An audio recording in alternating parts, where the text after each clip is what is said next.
2 қаңтар Жаңаөзен қаласынан басталған бейбіт шерудің соңы еліміздің біршама өңірлерінде жалғасып, ақыры жаппай тәртіпсіздікке ұласты. Арнайы дайындықтан өткен лаңкестер қарулы қақтығыс жасап, дүкендер мен сауда орындар тонап, мемлекеттік маңызы бар стратегиялық нысандардың астан-кестеңін шығарды. Салдарынан әскери қызметкерлер қаза тауып, отбасылары қайғы жамылды. Бейбіт шерудің соңы неге жаппай тәртіпсіздікке ұласты? Сұрақ көп, біз жауап іздеп көрмекпіз. Армысыздар, эфирде көзқарас.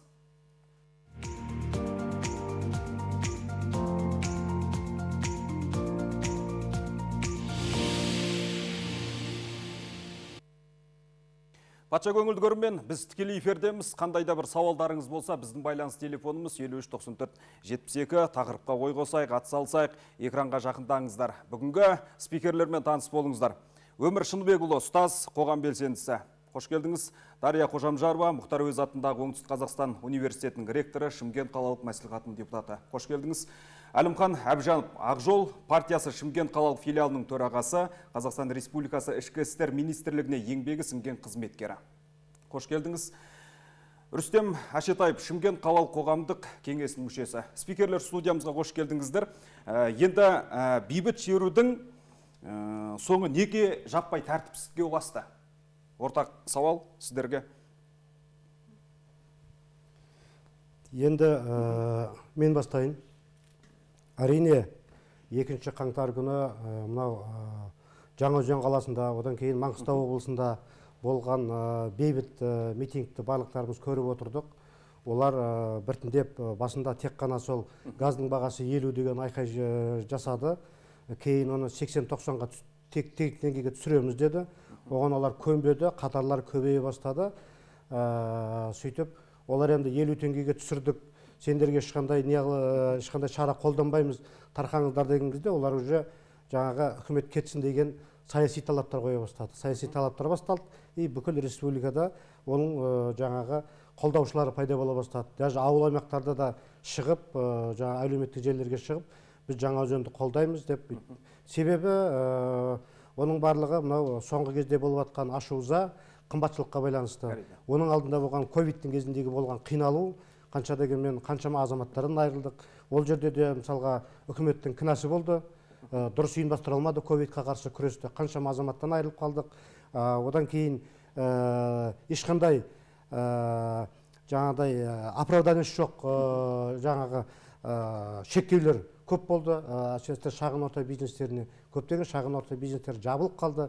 Көптеген шағын орта бизнестер олар жаңағы материалдық шығындар көрді. Солардың барлығы, ашуызаның барлығы неғылып жатқан кезде, мынау үкімет алды да өткен жылы март айында ешкімді ескертпей электроэнергияның бағасын 30%-ға қымбаттатып жіберді.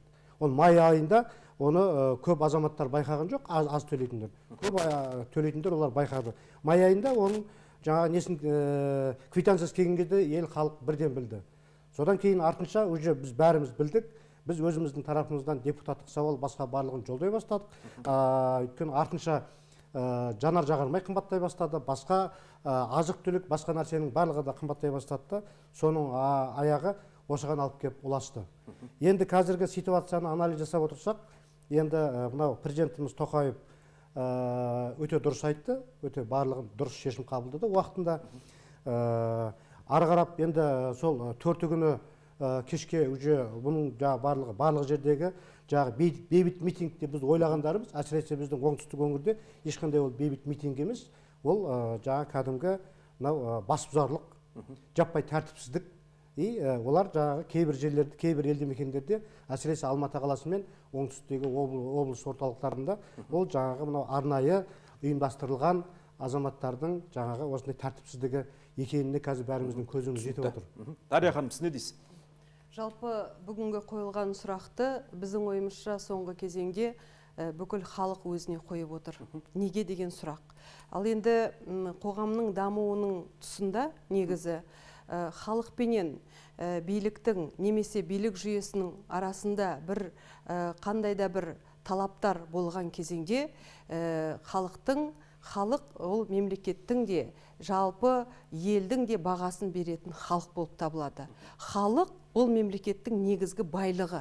Сондықтан да алғашқы кезеңде саяси талап түрінде, ал кейінгі уақытта бұл жүйеге қарсы, мемлекеттігімізге қарсылы қолданылған лаңкестердің ұйымдастырылған жаңағы шабуылы болып шыққандығын қазір біз көріп, соған баға беріп отырмыз. Сондықтан да біздің ойымызша, жалпы мынау саясаткерлері менен тарихшылардың ойынша, біз мәселені сонау ертеректен бастап іздеуге тиістіміз. Яғни бұл ұйымдасқан түрде жалғасып атқан лаңкестіктің ішінде, ал лаңкестіктің өзінің жеке әртүрлі формалары болады. Ол жасырын түрде болуы мүмкін, ол террористік түрде болуы мүмкін, ол мемлекетке қатер төніп тұруы мүмкін. Қазіргі сәтті біз мемлекеттілікті, біздің тәуелсіздігімізді, біздің қазір дүние жүзінде 200-ден астам мемлекет болса, сол мемлекеттің суверенитетін сақтаған жаңа 30 жылдық Қазақстанға тиеселі түрде жасалынып отырған, бұрыннан ұзақ уақыттан бері дайындалған лаңкестіктің түрі деп бағалауға болады. Өмір аға, сіз не дейсіз? Енді бейбіт шерудің соңы ақыры не болғанын өзіңіз де білесіз ғой? Бәріміз көріп отырмыз. Осы өткен айда ғана тәуелсіздігіміздің 30 жылдығын тойладық. Біз кешегі болған жағдай сол 91 жылдан бері қателіктердің жемісін көрдік. Мен айтар едім, мысалы бейбіт шеру дегеннен қорқудың қажеті жоқ. Оны қайта өтуді жеңілдету керек еді. Сонда кеше бәрін террористер деп айтуға болмайды. Арасында талабымен барғандар да болды. Өкінішке орай жаңағы әлгі ниеті бұзықтардың дауысы басымдау болып кетті де, әлгі кәдімгі өздерінің конституциялық құқықтарын талап еткендердің дауысы естілмей қалды. Міне сондықтан енді ең алдымен мына әңгіме бастамас бұрын мына қазақ халқынан сүйініш сұрап қоюымыз керек. Әлгінде ғана президент Тоқаев сөйлеп, шетелдік ОКДБ әскерлерінің 2 күннен кейін елден шығарыла бастайтынын айтты. 10 күн ішінде шығарылып кетеді деді. Жалпы мынау тәуелсіз мемлекетте шетелдік әскерлердің орын алуы жақсылықтың белгісі емес. Қайта сондықтан әрбір қазақстандық мына елдегі тұрақтылықты қалпына келтіруге үлес қоссақ, ертерек шетелдік әскерлер кетеді. Соны біз енді алдағы уақытта тоқталатын боламыз. Енді Рүстем, қоғам белсендісі ретінде әлеуметтік желіде өзіңнің пікірлерін жазып жаттың ғой. Жалпы бейбіт шерудің соңы неге осындай жағдайға ұласты? Енді бұл жерде былай ғой, бізде Қазақстан мемлекеті бір шөл далалы жер емес, қазба байлығы көп, ресурстары жетеді.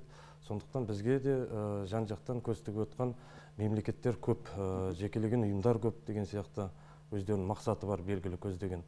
Сондықтан біздің елде тұрақсыздық пайда болған пайдаланып, әртүрлі ұйымдар өздерінің де мақсаттарын осы жерде іске асырып қалуға тырысып, біздің жаңағы бейбіт түрде шығып жатқан азаматтардың ниетін басқа жаққа бұрып, ол жерде мына халық жиналғаннан кейін жастар әсіресе соларға еріп кетеді.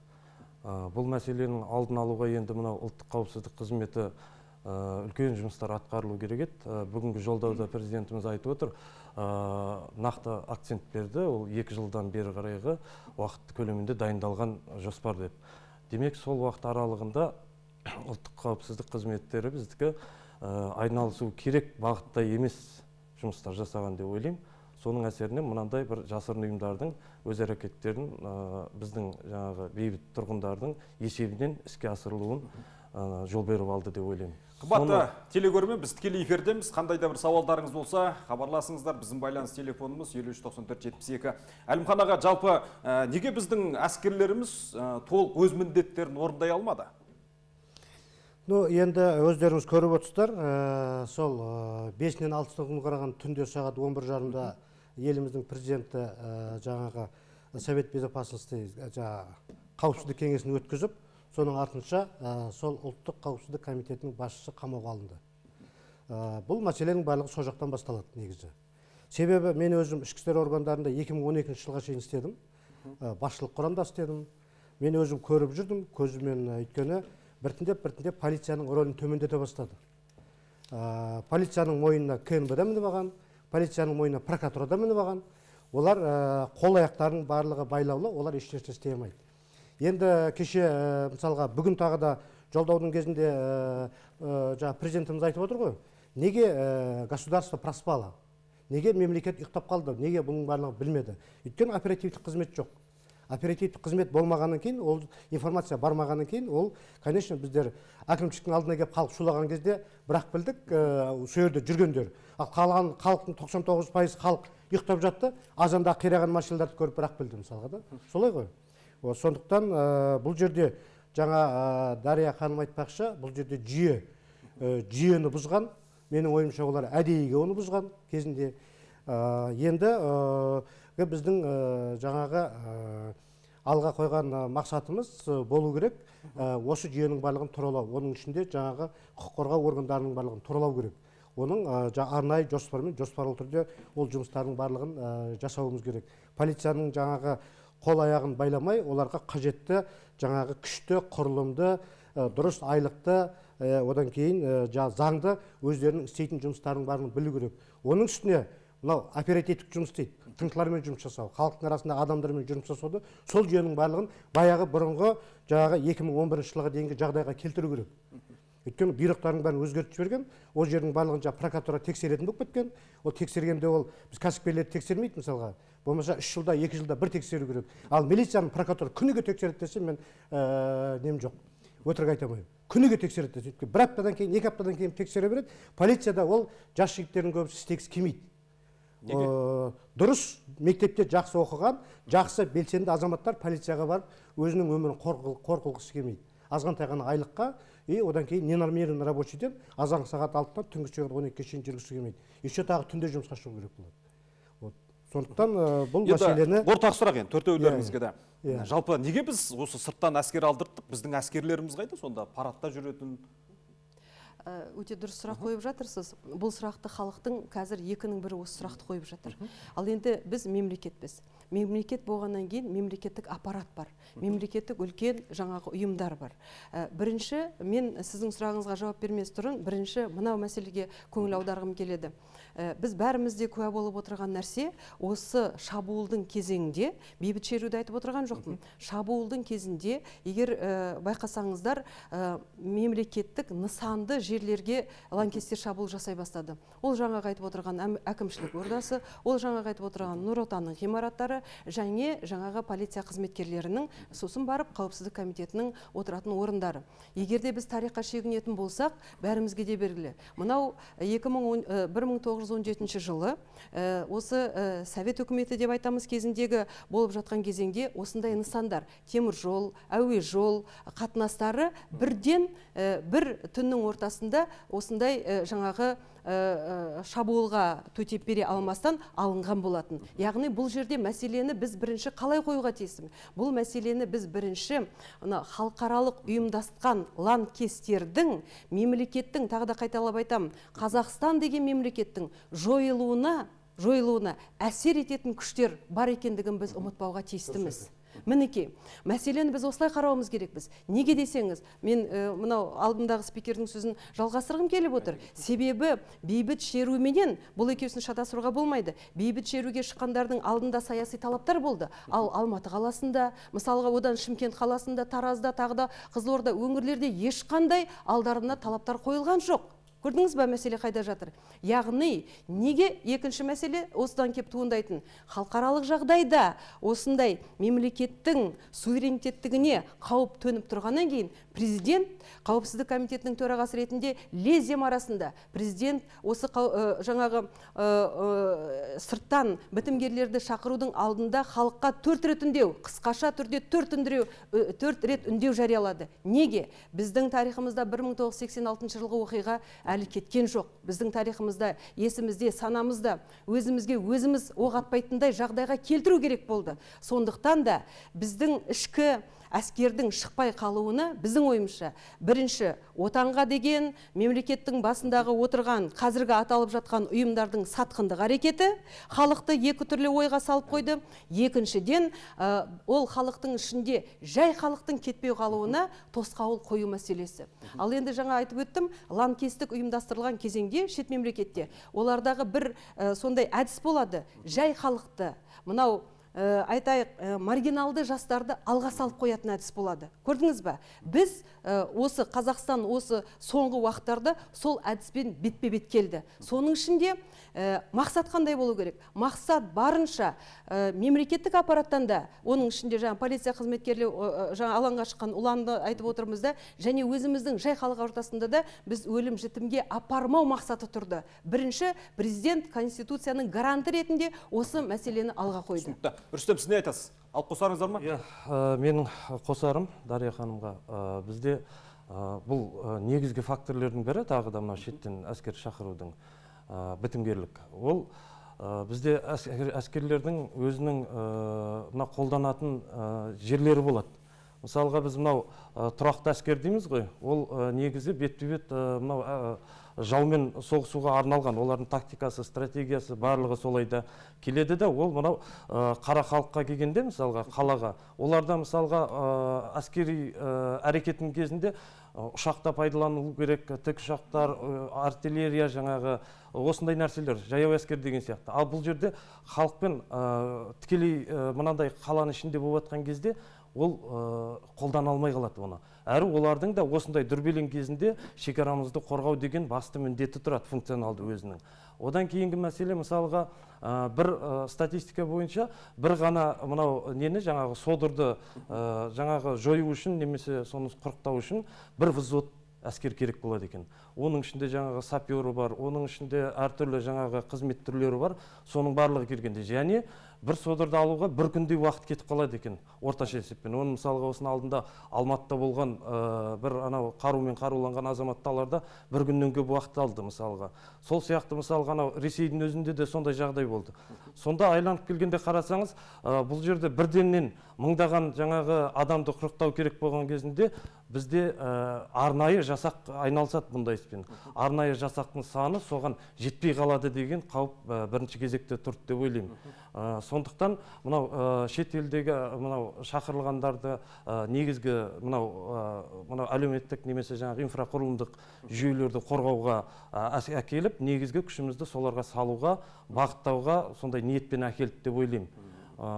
Сосын тағы да қосарым, бүгін президентіміз айтып отыр жаңағы тапсырмасының жолдауында, осындай арнайы жасақ түрлерін заманауи құралдармен қайта жасақтауға тапсырма беріп отыр үкіметке. Енді 3 апта уақыт берді, сол кезде енді жобаларын жасар, сол кезде білеміз. Ауылын жасырған өледі дейді. Әрине. Мына сұрағыңыздың жауабын анау ұлттық қауіпсіздік комитетінің төрағасы тұтқындалды бұрынғысы. Қандай айып тағылды? Мемлекетке сатқындық жасалды деген айып тағылып отыр. Дәлелденген жоқ.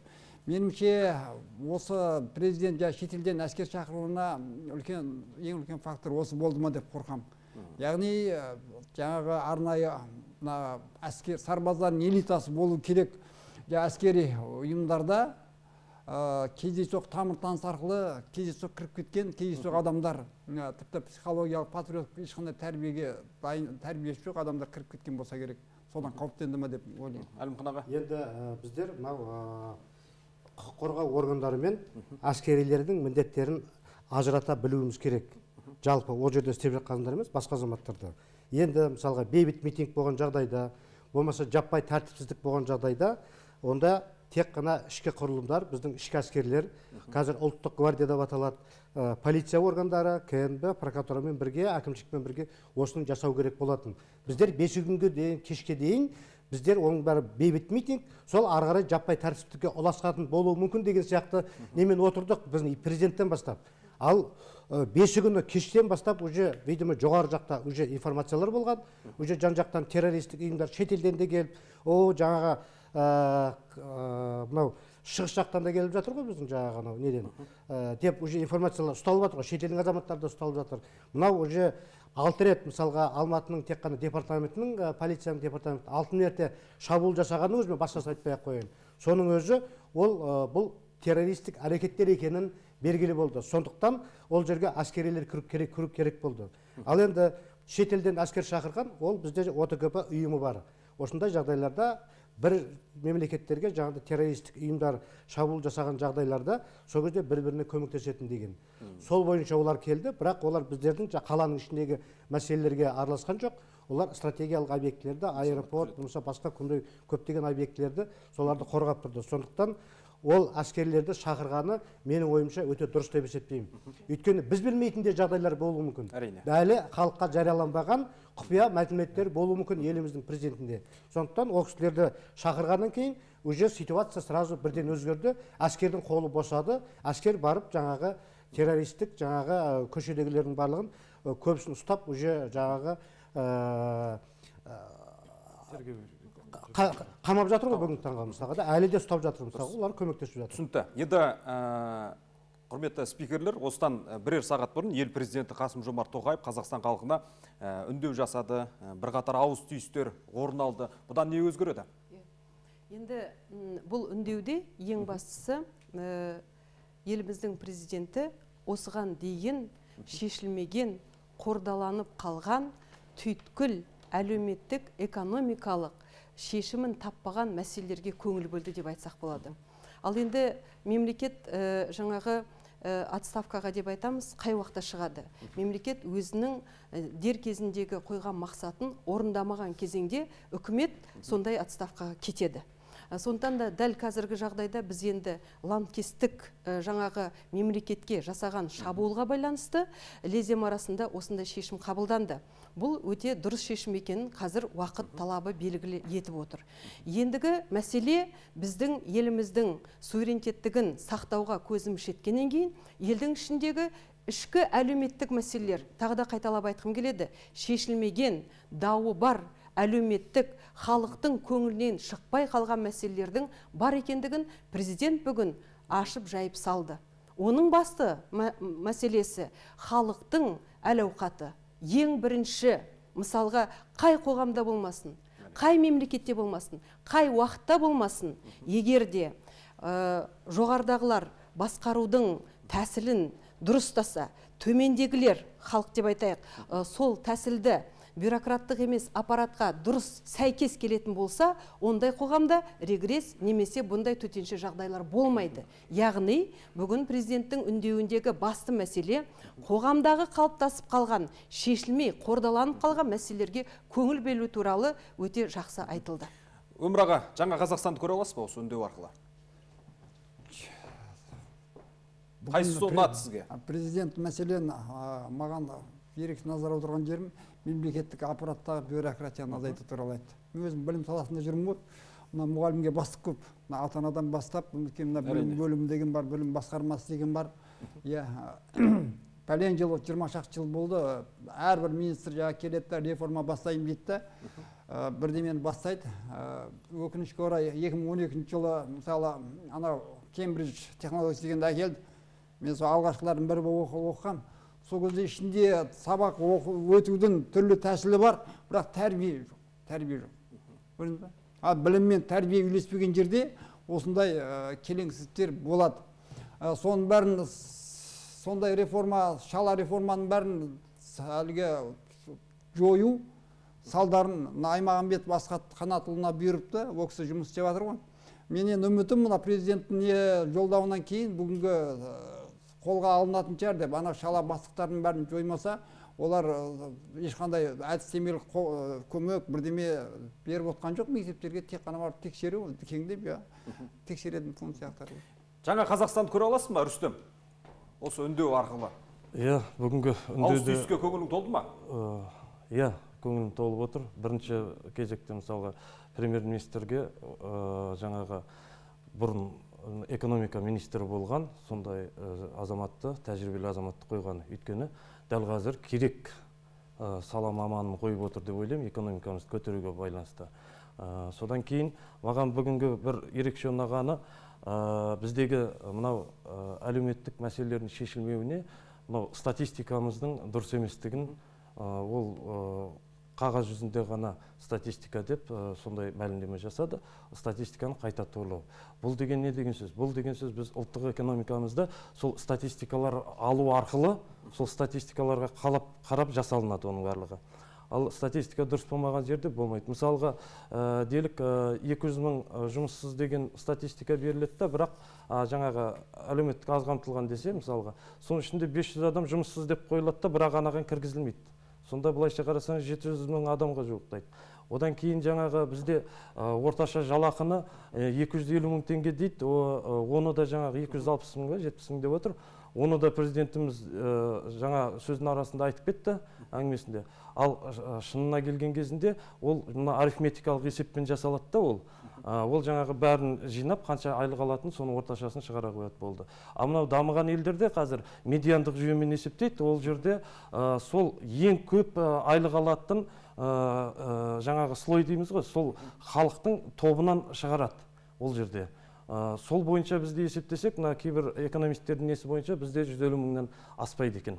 Одан кейін бізде мынау әлеуметтік себет деген болады, жаңағы мынау халыққа жаңағы жасалатын ең қажетті товар түрлерінің атауы белгіленген.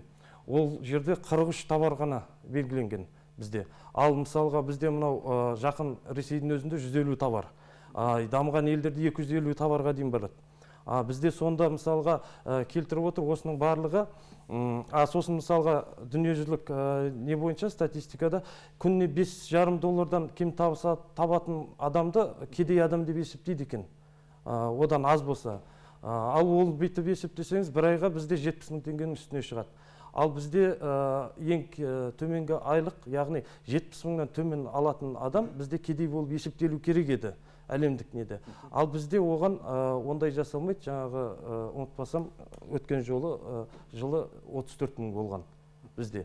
Яғни бізде жартысын сол кедей өмір сүретін адамның жартысы жасырылып келгендігін, ал енді жарты халықты солай жасырып келген жағдайда ол біздің мына әлеуметтік бағыттағы ұлттық экономикамызға арналған бағдарламаларды шығарған кезінде сол қате болып, ол көп эффекті бермейді.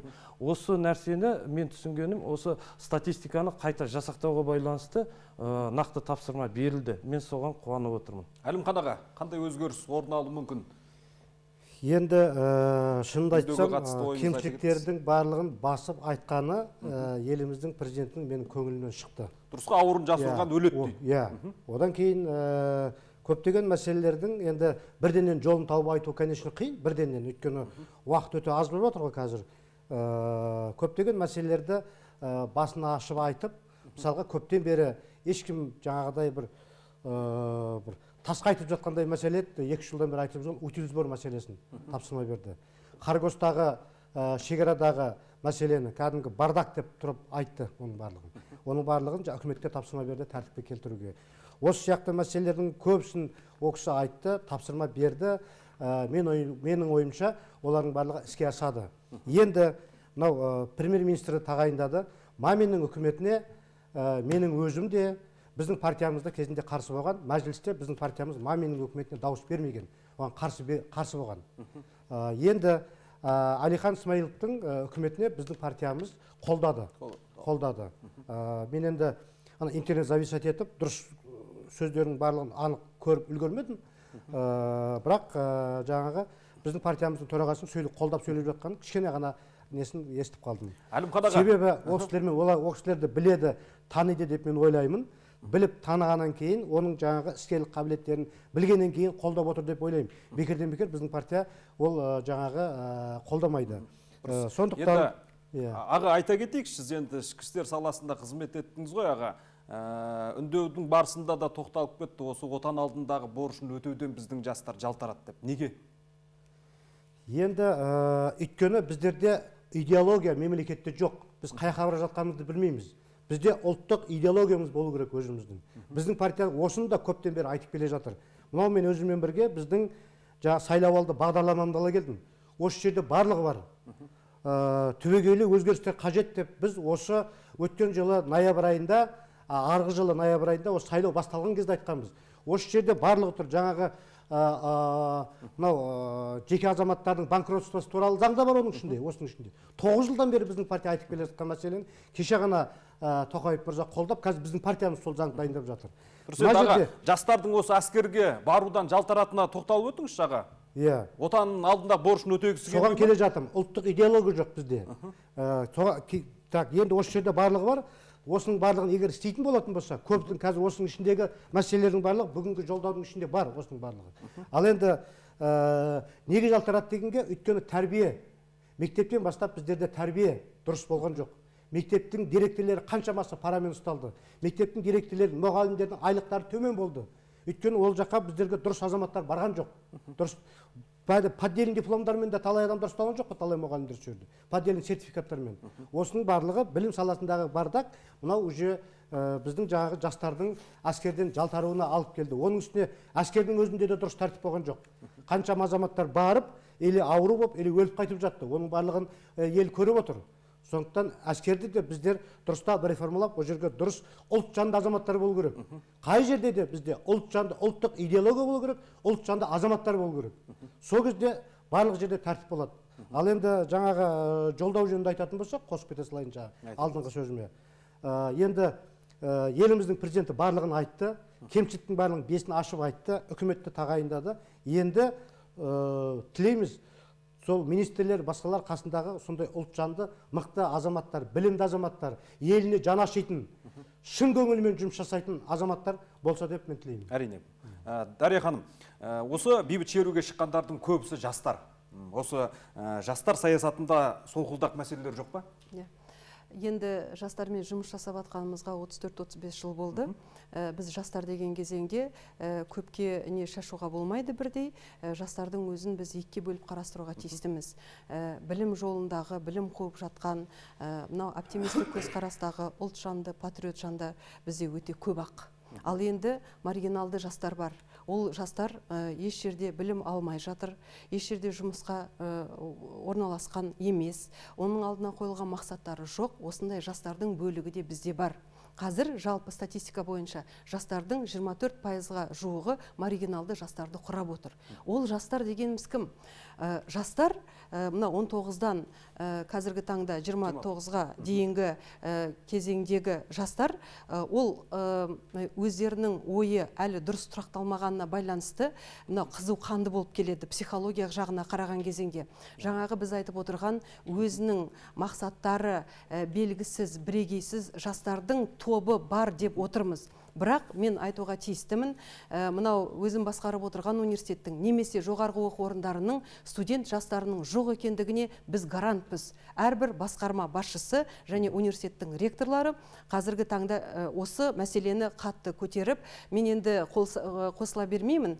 Мынау ұлттық тәрбиеде, ұлттық жастарды тәрбиелеу мәселесінде біз қазір Абайдың, ұлы хакім Абайдың 5 философиялық маңыздамасын негіз етіп отырмыз. Әл-Фарабидің нағыздамасын негіз етіп отырмыз. Оның барлығы біздің халқымызға сіңген менталитеттің бір бағымы ретінде, бір ұстаным ретінде. Бірақ енді осыған дейін 30 жылдың көлемінде әрине мынау жастар бағдарламасының әртүрлі санаттары болды. Сол санаттарында мүмкін кейбір жерлерінде кетіп жатқан кемшіліктерде болған шығар деген қазір сондай есептейміз. Негізі дені қазіргі жастар ол елін сүйетін, оны ұға білетін, елінің түп тамырына келген кезінде тарихына дұрыс көз қоятын, дұрыс ден қоятын жастарды тәрбиелеу басты міндетіміз де мақсатымыз да болып қала береді.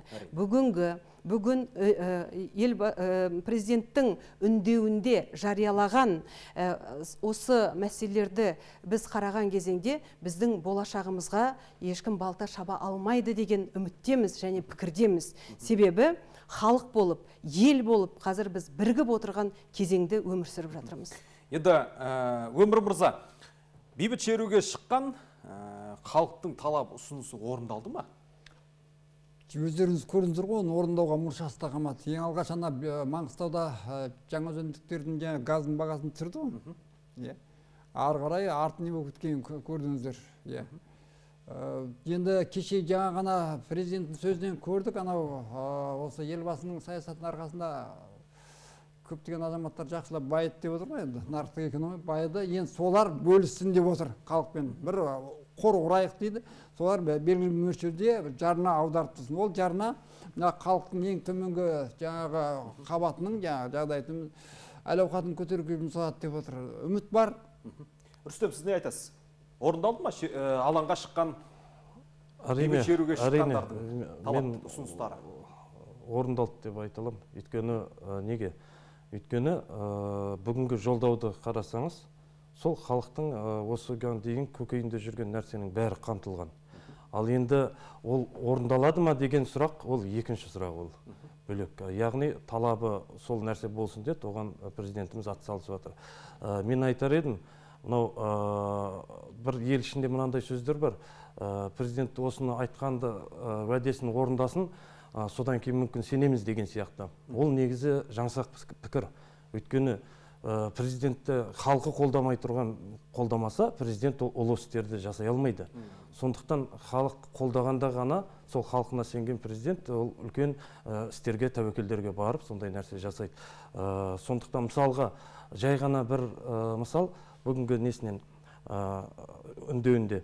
Мысалға самұрық қазынаның жұмысын қайта қарауға байланысты. Өйткені біздің жалпы ішкі өніміміздің 60%-ға жуығы сол самұрық қазынаға топтасқан. Ол жерде жаңағы ағамыз айтқандай, Әлімхан ағамыз жаңағы электр энергиясының жоғарылауынан басталды деп отыр, бір фактор ретінде. Мысалға соның өзі кегок басқа теміржол саласы барлығы соған қарайды. Яғни осы жерде қадап айтып отыр, ол самұрық қазынаның қызметін қайта қараймыз. Егерде ондай нәрсе халыққа эффектісі аз болатын болса, ондай нәрсе бізге керек емес деген баса назар кәдімгідей айтып отыр. Демек, бұның өзі қуантатын жағдай. Демек, біз қолдауымыз керек осы нәрсені. Әрі біздің қоғамдық белсенділер ұйымдар осы нәрсені, біз айтылған нәрсенің орындалуын біз талап етуіміз керек деп ойлаймыз. Әлімхан аға, сіз не дейсіз? Бейбіт шеруге шыққандардың талап ұсыныстары орындалды ма? Орындалды. Орындала ма? Орындалды деп сенімді айта аламын. Біріншіден, олардың талабы бойынша газдың бағасы төмендеді. Одан кейін олардың талабы бойынша үкімет отставка кетті. Одан кейінгі енді жан-жағындағы айтып жатқан мәселе, мысалға, мынау мұқият тыңдадым. Жаңағы президенттің жолдауын. Енді әрине қазір барлығын айту мүмкін емес. Соның ішінде мынау бұрынғы президентіміздің арқасында көптеген азаматтар байыды. Олар даже әлемдік деңгейдегідей бай деді. Енді халыққа қарай бет бұратын уақыттарың болды деді. Ол деген ескерту. Ол қатаң ескерту. Енді еліміздің президенті қайтып ондай ескерту осы жігіттерге айтпайды. Олар тапқандарының барлығын қандай жолмен болсын, таза жолмен болсын, ұрлық жолмен болсын, қалғандарын қайтару керек. Мынау біздің жаңағы сайлауалды бағдарламамызда осы да бар. Офшордан ақшаны қайтарыңдар деген, қайтару керек деген.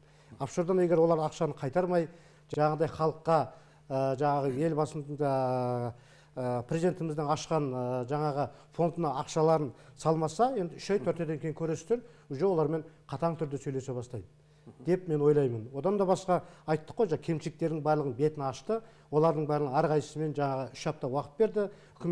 Үкімет жоспарын жасайды деп мен ойлаймын. Ал енді басқа біздер көзі ашық, ниеті дұрыс азаматтар, біздер осы мәселенің барлығын көмектесуіміз керек. Отырмай, білгендерімізді айтуымыз керек. Біздің айтқан мәселелеріміздің ішінен кейбір мәселелер ол жаңағы үкіметтің программасына енуі мүмкін. Біз жалпы елімізді өркендету үшін, мынау кешегі қаралы күндерді тезірек ұмытуымыз үшін, халықтың жағдайы туралану үшін барлығымыз жабылып, еңбек етуіміз керек, соған көмектесуіміз керек. Ол мынау президент өзі істейді, болмаса министр соны істейді деп қарап отырмауымыз керек деп ойлаймын. Бәрекелді, қымбатты спикерлер, енді ел президенті Қасым-Жомарт Тоқаевтың Қазақстан халқына жолдаған үндеуін бір хабарламаның аясында, бір хабардың аясында талқылап біту мүмкін емес. Дегенмен өздеріңіздің пікірлеріңізді, ойларыңызды білдірдіңіздер. Бізге берілген уақытта өз мәресіне жетіп жатыр. Түйін сөздеріңізге тоқталып өтсеңіздер. Дария ханым. Президент мінбесіне келген күннен бастап халықпен кері байланыс мәселесін қойып отырды. Өзінің жалпы бағдарламасында да, және Нұр Отанның да бағдарламасы осылай еді. Ал енді мынау халық үнін еститін мемлекетке айналу қазір сол іске асады деп біз солай ойлаймыз. Өмір аға. Қазіргі мен айтатыным сөздің соңында, президент жолдауын жасады, оны болашақта бәріміз орындаймыз. Дәл қазіргі жағдайда ең қауіпті нәрсе, Қазақстан бойынша 9 мыңға жуық адам тұтқындалыпты. Солардың бәрі террорист болмауы мүмкін. Қаламыздың өзінде біраз белсенділер бұрыннан көшеге шығып жүрген, соларды тұтқындалған ұқсайды. Ондай бейбіт шеруге шыққан азаматтарды, ниеті бұзық еместерді, жаңа арпадан бидайды күрмекті ажыратып, құқық қорғау орындары соған баса назар аударса деймін. Кінәсі жоқ адамдар жатпау керек, шығу керек. Енді жаңағы кінәсі жоқ адамдар деп тұрсыз. Енді митингке менің ойымша 4 категория адамдар шықты. Бұл жаңағы оқиғаға қатысты, митингке оқиғаға қатысты. Бірінші жаңағы митингке шыққан азаматтар. оларға менің ойымша ешқандай шара көрінбейді. Олар шықты, қайтты. Енді екінші категория жаңағы бізде арандатушылар. Болмаса олар террористер деп айтып, террористердің жаңағы жіберген азаматтары, жаңағы камераны алып жатқан, бекерден бекер камераны алып жатқан жоқ. Олар бірінші торпедасы камераны барып алады. Одан кейін бар басқа әртүрлі жаңағы өздерінің рөлдері бар, солардың барлығын ойнайды. Олар арандатушылар. Үшінші категория олар ұрылар мен мародерлар. Үшінші категория. Олардың ойы ол билікке де қарсы емес, полиция да қарсы, ештеңеге де қарсы емес. Сол жерден келіп, әйтеуір бірден келіп ұрлап кетсем, өзіме пайда болсам деген сондай ниеттегі адамдар. Төртінші категория олар жастар барған.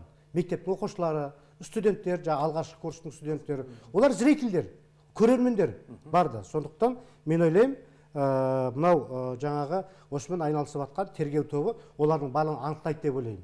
Ол жаңағы полицияға қарсылық көрсетіп, оларды ұрып, соғып, болмаса атып, не қылғандар ол өз жазасын алады. Ұйымдастырған жаңағы ақша таратқан азаматтар ұсталып жатыр деп естіп жатырмыз Шымкенттен. Олардың барлығы жаңағы террорлық әрекеттер үшін өз жұмыстарын алады. Ал енді ұрлық басқа жасағандар олар өздерінің жаңағы жазасын алады. Ал енді әшейін барып қатысқандар, олардың көбісі менің ойымша куә болады. Болмаса ең құрғанда жаңағы 15 суткімен менің ойымша олар құтылады. Сондықтан ол жағынан уайымдамаңыз Омыраға.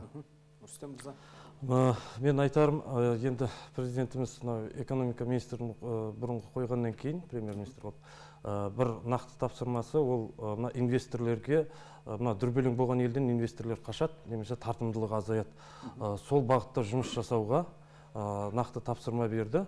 Енді 3 аптадан кейін жоспарында жаңағы қарайтын боламыз, ол бағытта қалай жұмыс жасайтын. Бірақ біздегі мынау әлеуметтік немесе мынау ең маңызды товарларды біз көбінесе шеттен алдыратын болғандықтан, мысалға құрылыс заттары деген сияқты, сол елге бәрібір тәуелді болып келеміз. Сол бағытта инвесторлер тартып, сол құрылыстарын өзімізде шығарып, өзіміздің қаржымыз өзімізде қалатын жағдайға жеткізу бойынша тапсырма берілді. Мен осы бағыттағы жақсы нәтижелер күтеміз деп соған үміттенемін. Әлімханаға кішігім түйін сөз. Енді жаңа мен енді өзім жаңа айттым ғой, интернет зависит етіп көре алмай қалдым, бірақ біздің партиямыздың төрағасы мәжілісте айтты дейді. Ұлтымызға, руымызға, партиямызға бөлінбей, мына жағдайда барлығымыз бірігіп, елдің жағдайын тезірек оңалтуға атсалысайық деп, мынау еліміздің президенті, сайланған президенті Тоқаевтың жанынан табылайық деп халықты елді шақырғым келеді. Бәрекелді. Келіп өздеріңіздің пікірлеріңізді, ойларыңызды білдіргендеріңізге алғысымыз шексіз. Еліміз аман, жұртымыз тыныш болсын. Қымбатты телекөрермен, қоғамда болып жатқан кез келген әрбір мәселеге, кез келген адам өзінің ойын, пікірін білдіруге міндетті. Бұл біздің көзқарас. Келесі эфирде жүздескенше сау саламатта болыңыздар.